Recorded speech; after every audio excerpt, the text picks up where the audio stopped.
سین زبر سا، سین زیر سی، سین پیش سو، سا سی سو۔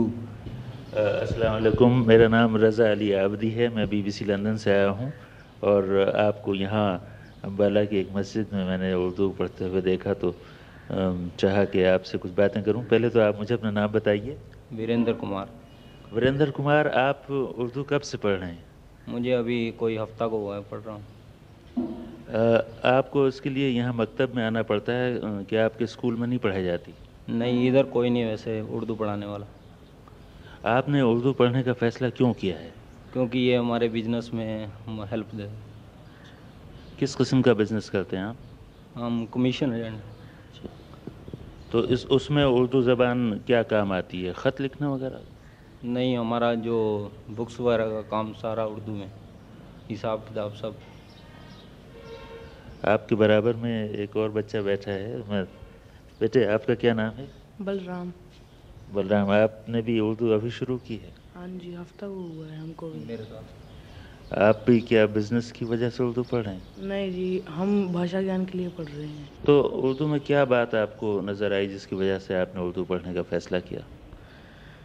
ہم نے بھاشا گیان کے لیے یعنی کہ اخبار بڑے بڑے پڑھتے ہیں، ہمارا شوق بھی ہوا ہم اخبار پڑھیں، اس لیے اردو پڑھنے کا فیصلہ کیا۔ امبالہ شہر کی سبزی منڈی میں حضرت توکل شاہ نقشبندی کی درگاہ اور جامع مسجد میں 2 ہندو لڑکوں کو موجود دیکھ کر اور انہیں اردو پڑھتا دیکھ کر میں حیران رہ گیا۔ میرے ساتھ میرے میزبان راجندر ملہوترا صاحب بھی تھے۔ وہ بھی عقیدت سے سر جھکائے مسجد کے اندر چلے آئے اور ادب سے ایک جانب بیٹھ گئے۔ کسی کی ابرو کو جنبش نہیں ہوئی، کسی کی پیشانی پر بل نہیں پڑا۔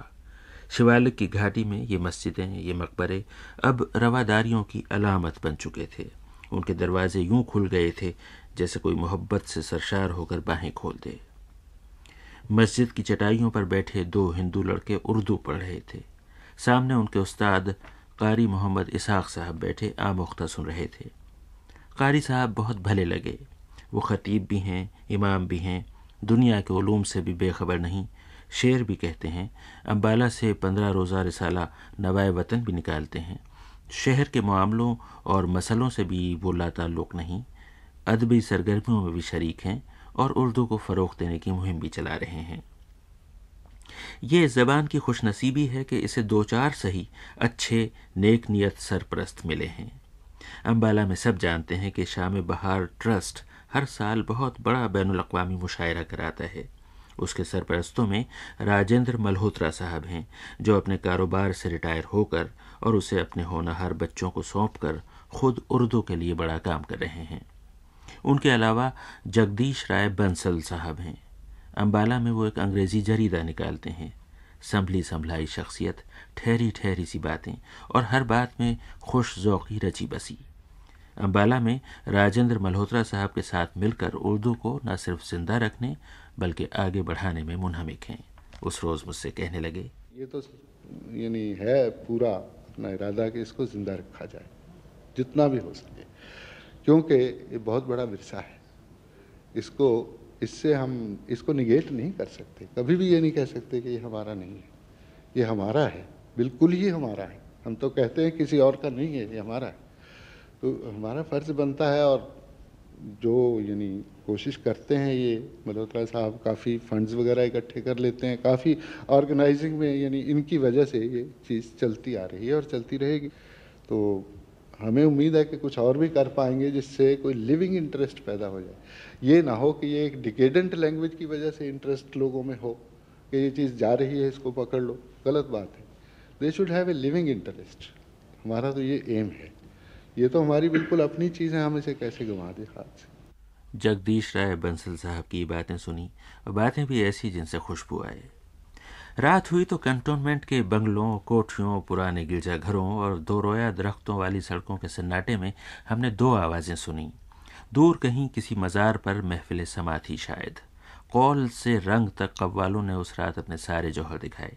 دوسری آواز ہم نے بہت قریب سے سنی۔ امبالہ کے جگادری مچھروں کو نئے ذائقے کی غذا ملی تو وہ ہم پر ٹوٹ پڑے اور ہمارے چہرے، ہاتھوں اور پیروں پر انہوں نے ٹھیک ٹھیک نشانے لگائے۔ اگلی صبح ملہوترا صاحب امبالہ چھاونی اور شہر کی سیر کرانے نکلے۔ قریب ہی فضائی فوج کا اڈہ تھا۔ ٹھیک ٹھیک نشانوں کی بات پر وہ ہمیں پہلے سے یاد تھا۔ وہاں دیکھا تو سینٹ پال کا گرجا گھر کھنڈر بنا ہوا تھا۔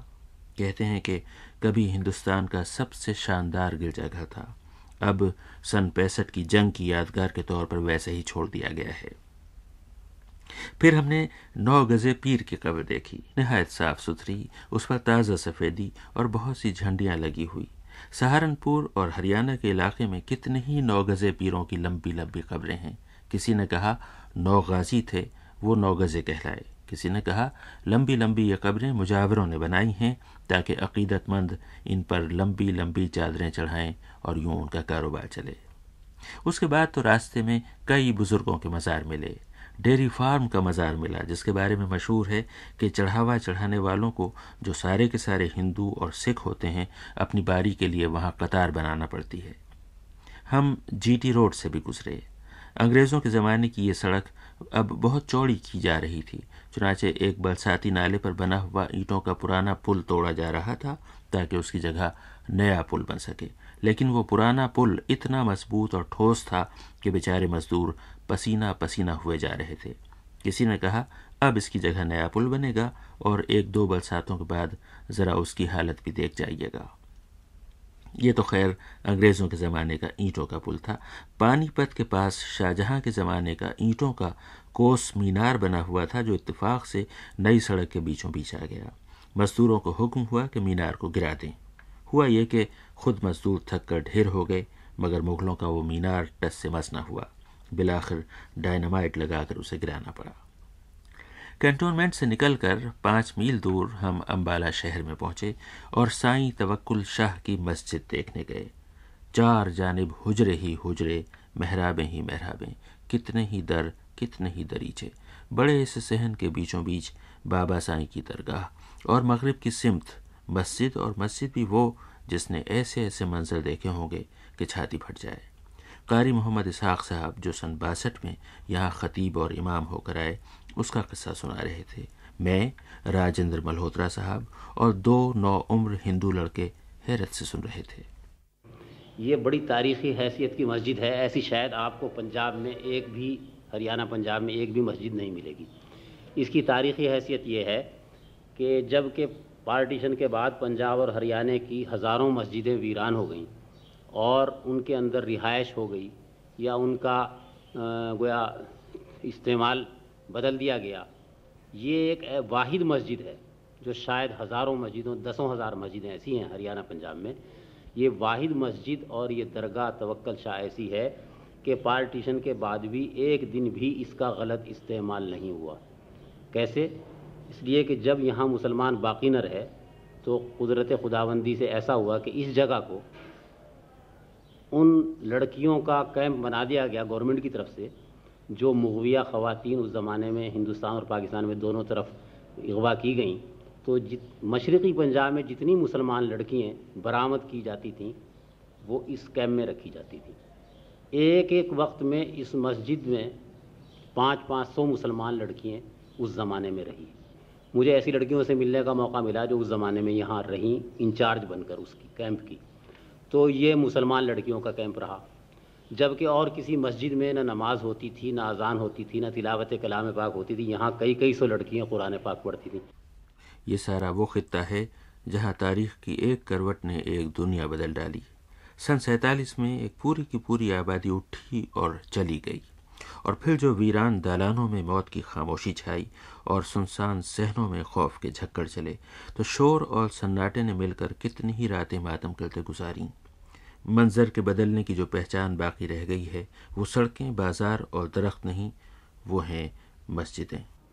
امبالہ میں تقریباً 200 مسجدیں ہیں اور اس وقت 4-5 مسجدیں ان میں آباد ہیں۔ 200 میں سے 5 مسجدیں باقی رہیں۔ ظاہر ہے کہ عبادت گاہ اپنی عمارت سے نہیں، اپنے عبادت گزاروں سے ہوتی ہے۔ وہ نہ ہوں تو کیسی محرابیں اور کیسے کلش۔ سب کا حال امبالہ چھاونی کے سینٹ پال کیتھیڈرل جیسا ہوتا ہے۔ امبالہ کی مسجدوں کے اجڑنے اور دوبارہ آباد ہونے کی بہت سی کہانیاں ہیں، مگر امبالہ کینٹ کی جامع مسجد کا حال سب سے جدا ہے۔ تقسیم ہند سے پہلے یہ مشرقی پنجاب کی نئی مسجدوں میں سب سے عالیشان مسجد تھی کہ وقت کے ایک ہی جھونکے میں اس کا چراغ بجھا اور یہ تاریکی میں ڈوب گئی۔ اس کی باقی داستان قاری محمد اسحاق صاحب نے سنائی۔ غالباً سن 57 میں یا ایسا ہی نظر آتا ہے کہ انڈو پاک مشاعرہ ہوا، قتیل شفائی طفیل ہوشیار پوری، اس مشاعرے میں مجھے اچھی طرح یاد آئے۔ تو اس جامع مسجد کے سامنے ایک ہندو شاعر رام کشن تمنا، بڑے بزرگ شاعر تھے، اور آپ کے یہ جو پاکستان کے بڑے مشہور شاعر ہیں وقار امبالوی صاحب، ان کے خاص دوستوں میں تھے وہ۔ تو وہاں ہم جب مشاعرہ ختم کرنے کے بعد تقریباً 3 بجے رام کشن تمنا صاحب کے مکان پر ہم سب شاعر ہندوستان اور پاکستان کے آئے، تو وہاں 3 بجے کے قریب مجھے اس کا احساس ہوا کہ یہ عمارت جس کی پشت پر ہم کھڑے ہیں یہ مسجد معلوم ہوتی ہے۔ تو میں نے رام کشن تمنا صاحب سے کہا کہ بھائی یہ کیا عمارت ہے؟ انہوں نے کہا یہ تو یہاں کی جامع مسجد ہے، اور یہ بڑی آباد مسجد تھی، یہاں ہزاروں مسلمان نماز پڑھنے آتے تھے، اور عید بقرعید کو باہر سڑکوں پر جماعت ہوتی تھی، اور ہم بڑے خوش ہوتے تھے دیکھ کر، لیکن اب اس کی بڑی بے حرمتی ہو رہی ہے، اس میں رہائش ہے۔ تو انہوں نے جب کہا تو میرے دل پر بڑا ایک چوٹ سی لگی، اور خدا شاہد ہے میں نے اپنے ان دوستوں سے طفیل ہوشیار پوری اور قتیل شفائی وغیرہ سب سے کہا کہ آؤ خدا سے دعا کریں کہ یہ وقت جو ہے یہ تہجد کا وقت ہے، بڑی دعاؤں کی قبولیت کا وقت ہے، ہم اس وقت یہ دعا کریں کہ یہ مسجد جو ہے اسے خدا ہماری زندگی میں ہمیں ایک موقع ایسا دے کہ ہم اس میں نماز پڑھ سکیں۔ یعنی یہ دیکھیے خدا کی شان دیکھیے کہ وہ دعا جو اس روز رات کو کی گئی تھی وہ اس طرح قبول ہوئی کہ میں نے جتنا مانگا تھا اس سے بہت زیادہ ملا۔ یعنی میں نے یہ دعا مانگی کہ ایک دفعہ میں زندگی میں نماز پڑھ لوں، لیکن ہوا کیا کہ جب میں پنجاب وقف بورڈ کی طرف سے خطیب ہو کر آ گیا امبالہ کا، تو میں نے اس مسجد کے جو ناجائز قابضین تھے ان پر مقدمہ دائر کرایا۔ وہ مقدمہ جو ہے کچھ سالوں کے بعد کامیاب ہو گیا، اور وقف بورڈ نے ان لوگوں کو بے دخل کر دیا۔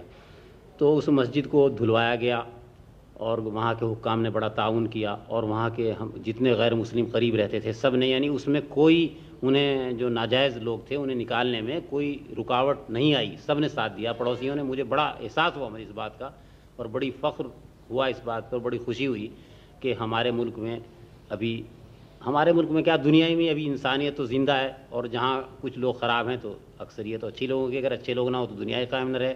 تو ہم نے اس مسجد کو جب خالی کرا لیا، اس میں وائٹ واشنگ ہوا، تو اس میں جو پنجاب وقف بورڈ کے اس زمانے کے سیکریٹری کی طرف سے جو آرڈر ہوا جمعے کی نماز پڑھانے کا، تو وہ میرے نام ہوا، اور میں نے جب اس جمعے کی نماز کو وہاں پڑھایا جا کر، تو کئی سو اس میں آدمی تھے، اس میں گویا ہماری آرمی ایئر فورس میں جو مسلمان آفیسرز ہیں بڑے بڑے وہ بھی موجود تھے۔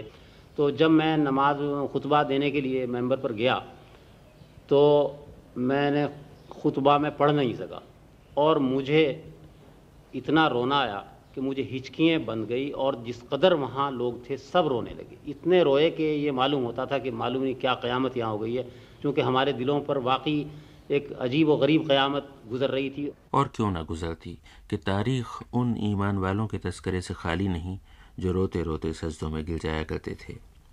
پنجاب اور ہریانہ کی تمام مسجدوں، درگاہوں اور وقف املاک کی نگرانی پنجاب وقف بورڈ کرتا ہے، اور اس میں تعجب کی کوئی بات نہیں کہ اس وقف بورڈ نے بڑے کٹھن دن دیکھے۔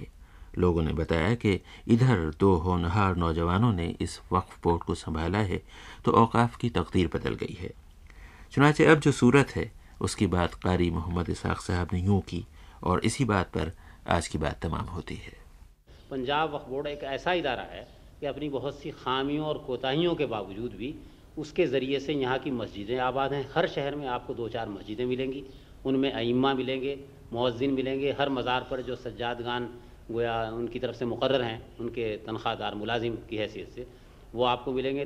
اب خدا کا شکر ہے کہ یہ ہریانہ کا ضلع امبالہ جو ہے یہ بارڈر کا ضلع ہے، ادھر یو پی سے ملتا ہے، یہاں سے لے کر امرتسر تک ایک بھی ضلع، ایک بھی شہر، ایک بھی بڑا قصبہ ایسا نہیں ہے کہ جہاں مسجدیں آباد نہ ہوں، جہاں خدا کا نام بلند نہ ہوتا ہو، 5 وقت اذانیں ہوتی ہیں، نمازیں ہوتی ہیں، لوگ قرآن پاک پڑھتے ہیں، لوگ